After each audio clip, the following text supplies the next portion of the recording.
नमस्कार महाराष्ट्र राज्यातील तमाम कर्मचारी बंधू आणि भगिनींनो, जुनं वेतन, निवृत्ती वेतन सोबत मिळणार वाढीव 50% प्रमाणे DA व 7व्या वेतन आयोगाचा 5व्या हप्त्याची थकबाकी काय आहे सविस्तर वृत्त जाणून घेऊया। याकरिता व्हिडिओ पूर्ण बघा। चॅनलवर पहिल्यांदा आला असाल चॅनलला प्लीज सबस्क्राईब करून बेल बटन दाबायला विसरू नका। तर चला व्हिडिओला सुरुवात करू। बंधूंनो, राज्यातील कर्मचाऱ्यांना माहे जानेवारी 2024 पासून वाढीव 4% DA व 7व्या वेतन आयोगाचा 5वा हप्ता मिळणार असल्याने कर्मचाऱ्यांच्या एकाच वेळी दुहेरी लाभ होणार आहे।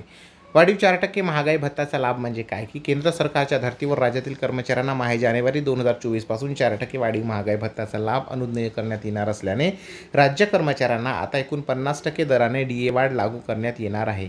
याबाबतचा अधिकृत शासन निर्णय जून महिन्याच्या शेवटच्या आठवड्यापर्यंत निर्गमित होण्याची शक्यता आहे। म्हणजेच राज्य कर्मचाऱ्यांना माहे जून पेड इन जुलै वेतन निवृत्ती वेतन देयकासोबत वाढीव 50% दराने महागाई भत्त्याचा लाभ DA फरकासह माहे जानेवारी ते मे अनुज्ञेय करण्यात येईल। 7व्या वेतन आयोगाचा 5वा हप्ता राज्य शासनाच्या वित्त विभाग दिनांक 30/1/2019 नुसार 7व्या वेतन आयोगाच्या थकबाकी 19-20 पासून पुढील 5 वर्षांमध्ये 5 समान हप्त्यामध्ये कर्मचाऱ्यांना अदा करण्याचे निर्देश आहेत।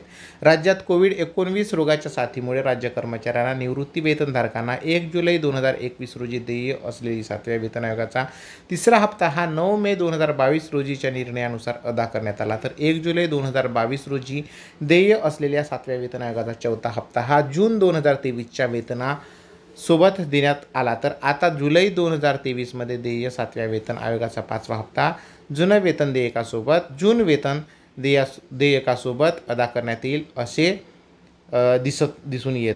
अर्थातच या जूनच्या वेतनासोबत हे निवृत्ती वेतनासोबत मिळणार 50% प्रमाणे DA व 7व्या वेतन आयोगाचा 5व्या हप्त्याची थकबाकी। व्हिडिओ तुम्हाला कसा वाटला ते कमेंट्स करून नक्की लिहा। चॅनलवर पहिल्यांदा आला असाल तर प्लीज चॅनलला सबस्क्राईब करून बेल बटन दाबायला विसरू नका। धन्यवाद। जय महाराष्ट्र।